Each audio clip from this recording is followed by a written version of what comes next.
I'm Donnie Gill, and this is another edition of Issues and Insights. Today I'm at the Kentucky High School Basketball Hall of Fame with the new director, Joseph Grand Poobah. Grand Poobah. Just czar. Okay. Czar of the Hall of Fame Museum. There we go. Yeah, That's a but nice thank you, ring to Donnie. it. Yeah, that's right. That's right. When they don't pay you, they let you have a bigger title. So that's all good. Compensation in words, That's right. That's right. All right. Well, you are just hitting the ground running, it sounds like. Could you tell us a little bit about yourself, maybe your background? Sure. Yeah, thanks, Donnie. I appreciate it. And of course, we're really grateful that you and your team are out here today. It's been a really warm embrace I've received from the E-Town community. Grateful for the News Enterprise, their coverage of us. Grateful you're here today. And it just reminds me of just the warmth, the congeniality of this community. Back in 1977, my stepfather was in the Army at Fort Knox, which I'm sure will resonate with a lot of your listeners. Went to Hardin Central back when it was still a middle school. And I have never forgotten just what a great community this was. Now, at some point we lived next to a guy who was going to shoot our dogs who had gotten into his yard, and I was on the other side of the dogs and the gun barrel. But you know, every community has like one bad day, so we don't think about that. And we don't think about really the only thing I remember from Hardin Central, and that was the little red-haired girl, Ramona, who broke my heart. My first heartbreak occurred right over at Hardin Central. That's so funny. the first My of many. name is Ramona. So no way. Is her maiden name Free? No. Okay, good. Because that would be really awkward. She's not your heartbreaker. Okay, good. I was gonna, because I'm a little bit older than you. Yeah. So, but it could have been a really different show. Yeah. For a minute if we had done that. Way different direction. So it took me a long time to figure out what I wanted to do. At first, I thought I would be an English teacher, and it was very difficult for me to confront a lot of the challenges of the day-to-day educational environment. I'm kind of an old-fashioned person, and it was really difficult for me to adopt to some of the disciplinary challenges where I did my student teaching. From there, I went into law school and thought, I would make a go of that. My wife and I, at the time, saw a movie, and at the end of it, we got into a fairly stern conversation, and at the end of that, she wrapped it up by saying, well, if you're so smart, you just ought to be a film critic. Well, God be good. A couple days later, I saw an ad in the Louisville Alternative News Weekly, Leo, that they were looking for a film critic. That's too funny. So I tried it out. I got the job writing movies, and I just started hanging around the office and fell in love with it. So I spent, the next 20 years in journalism. At one point, I raised $5.5 million to start a crime-only news weekly in Louisville. It became the #1 weekly newspaper in the state. But advertisers just didn't want to associate with crime. It was, it was not at that time a subject that was completely shed of its taboos. Right. Well, now it's kind of everybody gobbles that stuff I know. up. Yeah. Exactly. And I thought we were ahead of our time. That's what I'm going to say. There you go. I was ahead of my time. The world was not ready yet for what I had to offer, Donnie. And we launched also just literally weeks before 9/11. And then, of course, the whole media world shrank back. It was right at the tipping point of the internet, and we did not have an online presence. So I stayed in journalism and, was honored and thrilled and blessed to receive a number of first place awards from the Society of Professional Journalists for my criticism and commentary. And then I moved into marketing because I was ready for a new challenge. And I worked with an agency in Louisville, worked for a company in Milwaukee for a while in California. And after my recent stint ended, I was approached by Mike Polio, the individual who helped raise the money for the Hall of Fame Museum, and who also coincidentally raised the money for the formerly known as Papa John's Cardinal Stadium in Louisville. Gotcha. So, and that's how I ended up here.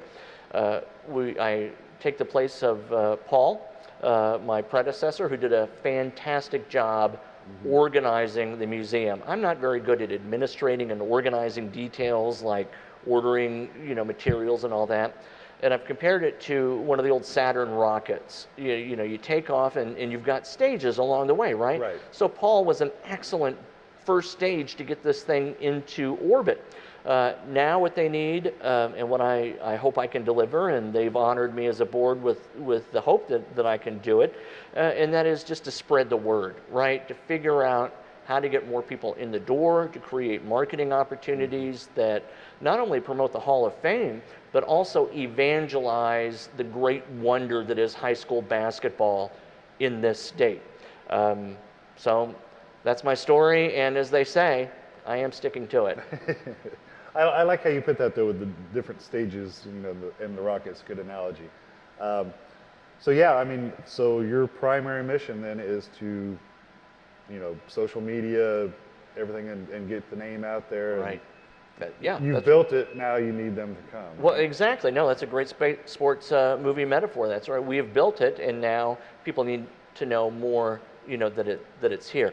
And it's just such a great opportunity because the harvests are ready. What we need now are people to go and do the harvesting. They've done a fantastic job. You guys have been kind enough to feature us before.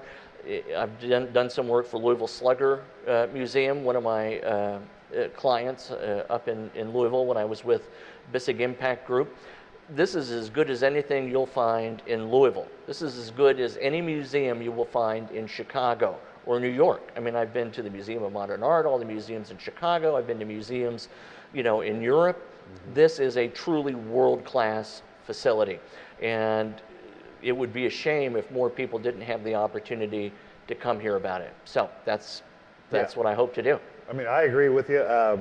I came here for a taping a couple months ago. It was my first time in here, and I was very impressed with the place. Yeah. I didn't know what to expect, and right.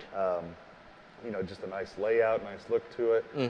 And high school basketball is one of those. It's one thing that kind of unites us all. Ties communities together. Where we're so divided these days. It's nice to have something that can bring us together and feel good. Yeah, well, you said a whole mouthful, right there, because there are so few things anymore that really bring us together as a community, and even at football games I've seen, and certainly in any area where people are congregated, how many people are looking down, at their phones, right, and really not paying attention to what's going on. So, but at basketball, you've got in other sports, we're not unique, but I focus on basketball. We've got such a great confluence of leadership training, athleticism. You've got a great opportunity for the integration of races and getting to know them.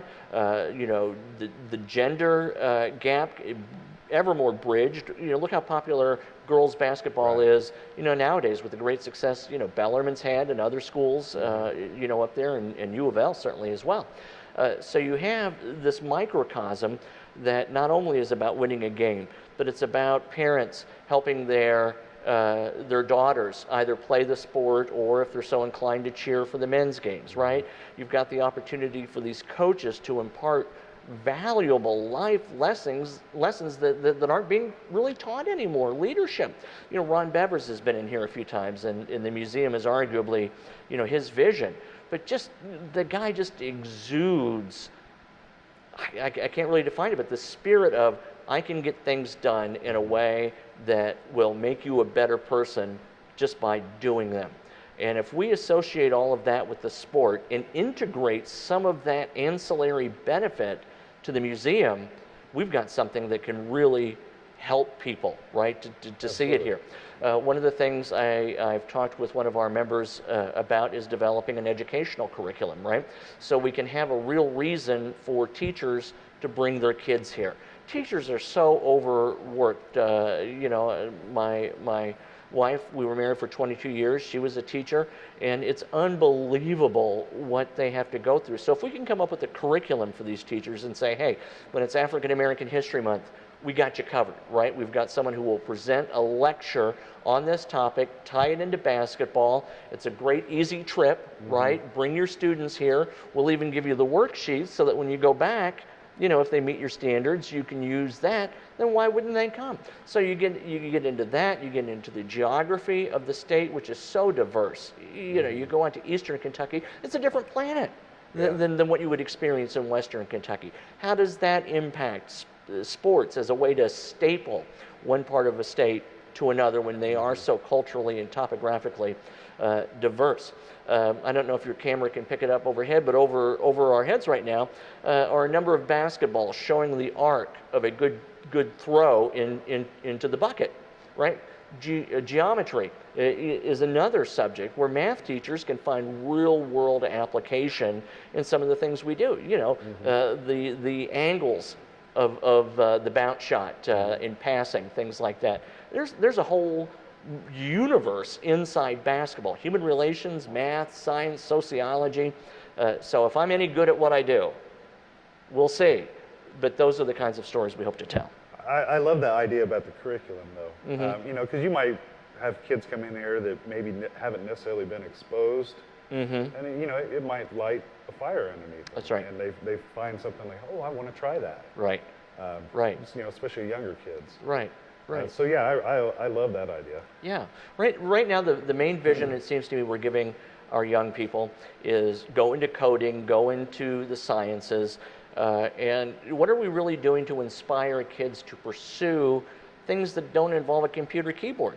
Now, you could argue certainly that that's where the future is going, right? I mean, you know, for example, the increasing presence of robotics in day-to-day work is going to mean huge shifts away from the manual labor sector into the technology sector. Now, I know we're kind of ranging far afield here, but we need to find things other than the keyboard and the monitor and the cell phone to inspire our young people. You know, is it any wonder that they sit there on their phones, or that they hook up with the wrong people, or you know, I come from Louisville, and the office I used to have in the Highlands, formerly great area, man, you can't stand outside with people who are addicted to heroin wanting money, right?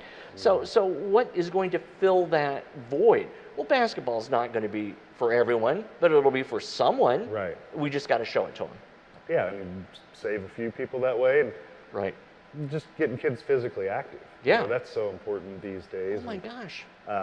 You know, I remember growing up, first of all, video games were terrible. You know, the graphics and everything. Yeah. But I had a buddy that was hooked, and he was like, oh, let's play basketball on the Sega Genesis. Right. No, I want to go outside and actually play basketball. Right. So if we can inspire kids to do that, then mission accomplished in great part. Well, sure. You know, we blame, rightly so, a lot of the obesity epidemic on the lack of physical activity. You know, that's, you know, our lifespan is shortening as a nation. You know, for the first time in recent history, the projected lifespan of an American in 2020 or 2040 is about 5 years less than it is now. Why is that? Because we don't use our bodies, because we are tied to these devices. And again, you know, whether it's basketball or lacrosse or soccer, whatever it is, we've got to say, hey kids, this is fun. Right. And by the way, we're not going to tell you we're going to do it, but we're going to teach you how to live a good life at the same time, and how to be in charge of your own destiny, how to work as a team. Yes, exactly. Very important. Where is, you know, look at our culture right now. There's no team in the United States anymore. We're polarized. So, well, I guess we do have teams. We got two teams. We got two teams, right? We got one set of enemies over here with the other set of enemies over there, and they don't realize that we're opponents still playing one big game, and we have to play by the rules. Sportsmanship as a basic psychological phenomenon is virtually obliterated once you get out of any kind of team sport, and we don't indoctrinate it well there. You know, you look at Congress, you look at the White House, and American history has been riddled, you know, with hugely venomous, you know, contentious. But at the end of the day, they all had the good of America at the end. Right. I don't know that we do. And is sports just a minuscule way to plant the seed? Is it a mustard seed? Well, you know, the Bible tells us what you can do with a mustard seed. You know, if your faith is as small as a mustard seed, you can grow enormous. So this is a mustard seed. Okay, so kind of shifting gears here a little bit. Last year there was no induction ceremony for the Hall of Fame. Do you have plans for one in 2019? And what exactly do you have in mind for that, I guess? Great, yeah, no, great question. And it's a tough question, I appreciate it. The News Enterprise ran an editorial a few months ago that was not supportive of our decision not to have an induction last year. But in a way, our total focus was on the 100th year anniversary. right? Gotcha. So we focused all of our efforts on that, and it was a huge deal for us. And you only get, one 100-year anniversary. That's very true. Yeah, I saw. Just goes to show how PR people will work. Wave 3 and a few other stations had this story, about this hotel celebrating its 109th anniversary. Well, who cares? It's 109. Come back at 110 or 115. But I guess if they needed some publicity, so maybe the 125th anniversary we could make a big deal out of. But 25 years from now, according to our ever-shrinking lifespan, I'm going to have shuffled off this mortal coil, and I won't be here to help celebrate it, right? Well, that's a less morbid way of putting it. You're right. I'll have passed the ball to somebody else. There you go. So, at any rate, it was a big deal, and it deserved to be a big deal. But you're right. Next year, we're back, on track in 2019 with an induction ceremony planned, bringing in more inductees and help filling up our wall of fame with people who deserve, to be there. Mm-hmm. One of the things I want to encourage the board to do is let's expand whom we honor, okay? So it doesn't always have to be players and coaches. I think we ought to look back at parents who have gone above and beyond the call of duty, whether it be, running a van, game after game to take kids to school, bringing into their homes children who maybe were familyless, mm-hmm. and using their time to help bring them along to the sport. We ought to have cheerleading.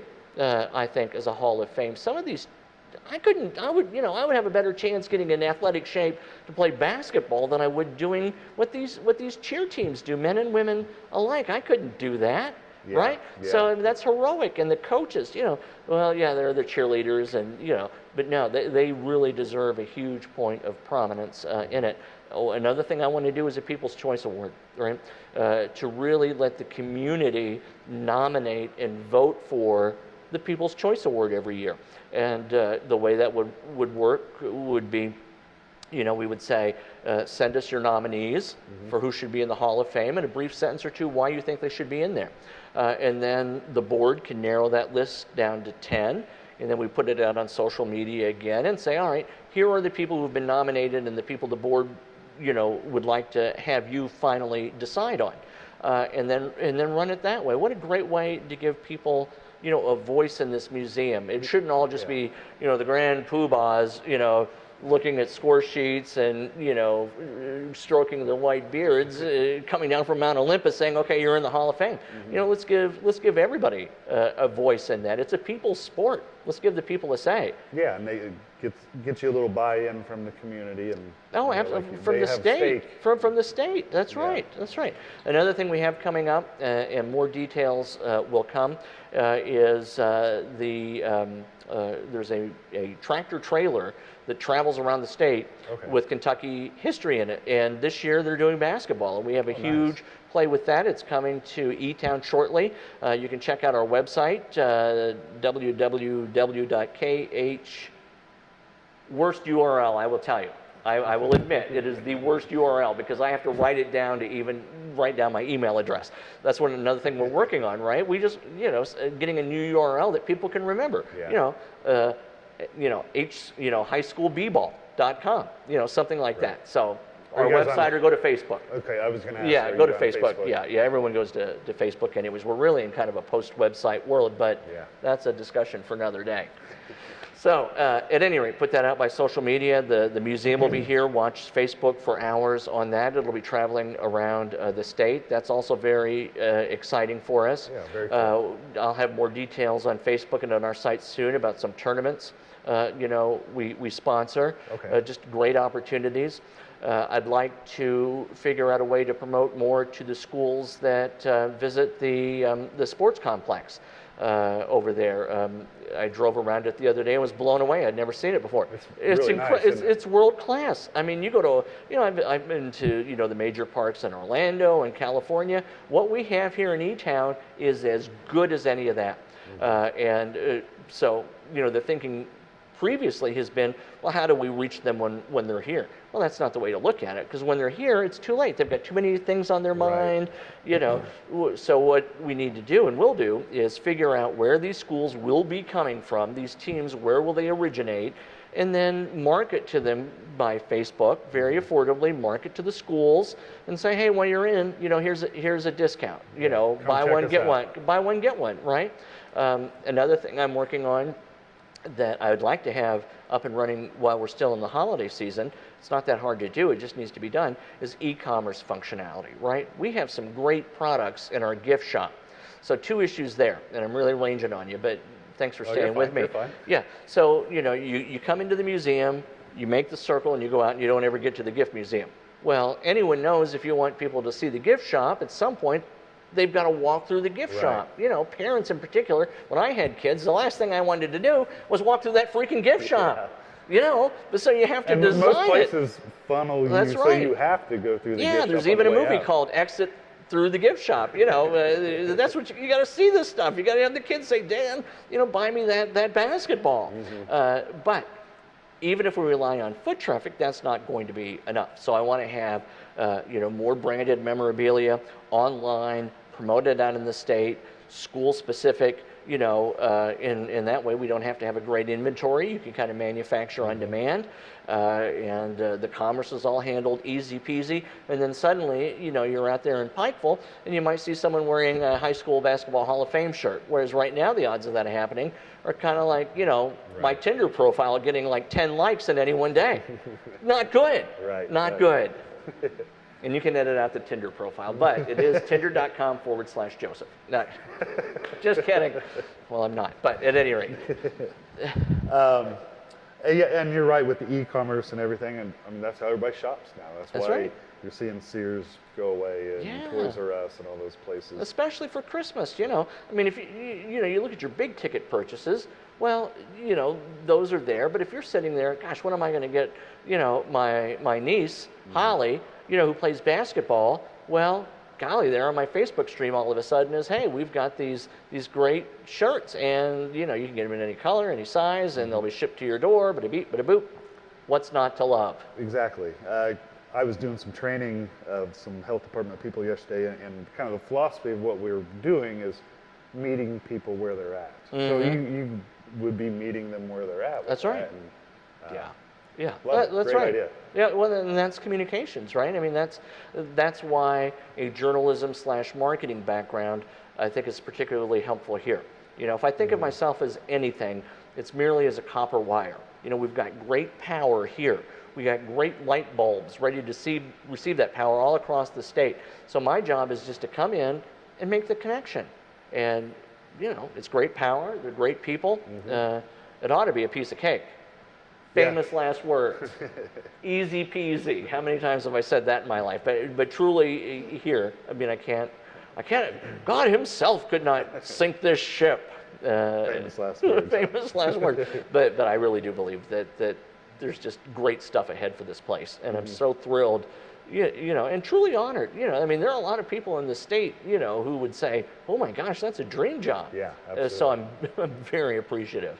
I take it very seriously. Yeah, as somebody who's not from Kentucky, I do admire the Kentucky enthusiasm for basketball. Yeah, you know. Right. I'm from Indiana. I will say we love it a little bit more, but you just don't love it better. You may love it more, but you don't love it better. We can agree to disagree. Yeah, sure. Something that just popped into my head with the induction ceremony and everything. What is the process, or what is the, I guess, like the standard for that? Do they X amount of years after graduation, or how does that? I really think it's a combination of objective and subjective criteria. I mean, clearly someone has to have, you know, the stats. They have to have made, you know, a commitment to the game that endures over time. But there also has to be a subjective, you know, element to it. What have they really done to further the sport? All right, so it sounds like great things are in the works here. I guess for the public, their knowledge, what are your hours of operation, days of the week, and so forth? Right. Right now, through winter, we are open Thursday, Friday, Saturday, Okay. 11 a.m. to 4 p.m. Now, Thanksgiving week, I remember when I had, was married and had kids, and I'd have given anything to have a fun place to go instead of shopping. So, Yeah, so we very will be true. open the Friday after Thanksgiving, the Saturday after Thanksgiving, from 10 to 6.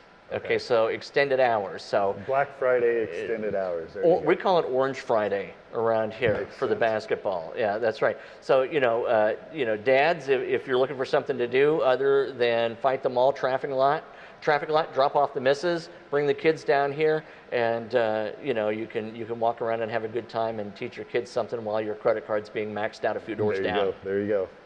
Yeah, thank you. Yeah, that's so hope to see people. Yeah, and again, everybody, please come check out the Basketball Hall of Fame if you have not already. It is a truly unique and wonderful place, and full of history and the magic that is basketball. Yeah, and learning. And yeah, a little bit of learning. A little bit of learning, but don't tell your kids. Don't tell the kids. Learning can be fun. That's right. That's right. So, well, Donnie, thank you very much. Really appreciate it. So, thank you. Joseph, it was great meeting you. Yeah, you as well. You as All right. well. Thank you. All right. Again, thank you for tuning in to Issues and Insights on Hardin County Education TV. My name is Donnie Gill, and I will see you next time.